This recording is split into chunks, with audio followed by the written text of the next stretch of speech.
When I look back on 2022, I think what sticks out for me the most from a business perspective is the growth that we saw in our staff.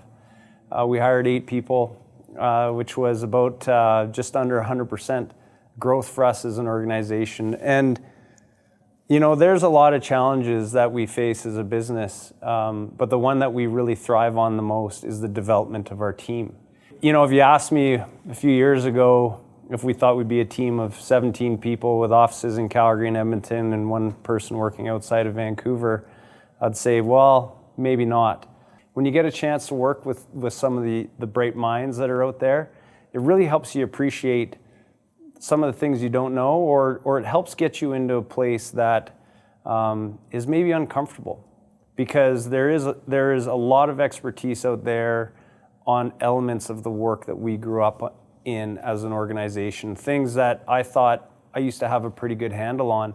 And then we get this influx of amazing youth that helps open up my eyes and our leadership group to a new way of understanding what's important and how to think through problems. That's really a neat thing, I think. The more we see our staff grab on to the type of work that we do, and they get to understand how their expertise they may have felt it was narrow in scope coming into our organization, but we've got a diverse set of work in our portfolio, and they're learning how to apply that expertise to that diverse portfolio.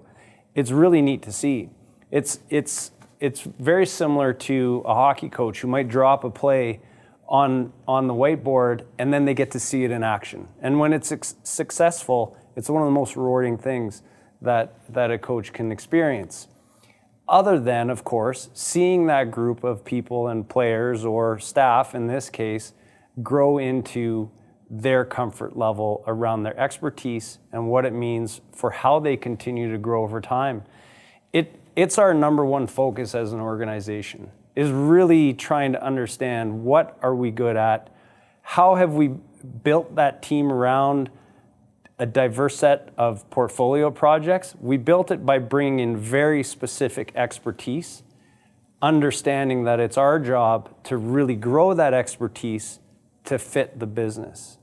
And that, I would say, is probably one of the things I'm certainly most proud of, is that we found individuals that are outrageously intelligent and very good at what they do, but we're helping them see how that expertise can be applied into different parts of the economy, different size organizations, and then we get them exposure to other pieces of our business that they weren't experts in, but they want to grow into.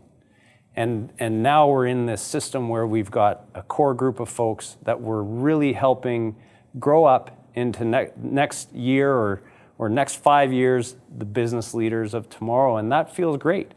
We also do this through some of our strategic partnerships. We work a lot with Avatar Innovations, for example. They're doing this on a pretty large scale, really taking the bright minds within the energy sector and helping them understand how their expertise can be applied to different parts of the energy economy. And seeing them grow and helping them learn has been a very rewarding piece for us to be a part of that. But it's really just a microcosm of what we focus on every day within our organization. To see our growth in 2022, to see the challenges that we've faced as a result of the growth, I think we need to be honest here. We faced a lot of challenges during this growth. There was a lot of honesty that we needed to have around what our shortcomings were, a lot of honesty around what we're good at and what we should leave behind because maybe it's not our place to play. And a lot of honesty around not always making the right decision. And that's okay. It's a hard thing to come to terms with sometimes. Certainly as a small business, certainly as a business leader, it's hard to come to grips that you're not always going to make the best decision, and that you've got a lot of people that are looking for some answers and solutions that maybe you don't have. And that's why they're there. They're actually there to help you determine what the answer is and the solution, but it's a process. So we very much focus on trusting the process and understanding that we're going to make some missteps along the way. Not every decision is going to be the best decision. Not every decision is going to be something that everyone agrees with. but we can collectively come to the table and evaluate it in a really honest way and say, this worked, this didn't work, let's make some changes. And then go and enact the changes. And I would say that when I look back on 2022, that's probably what I'm most proud about, is that we were able to be really honest with what worked and what didn't. And we've reassessed where that fits for our business and developed a plan for 2023 that's really going to capitalize on our strengths and our passions. And that ultimately is going to set us up for a great 2023.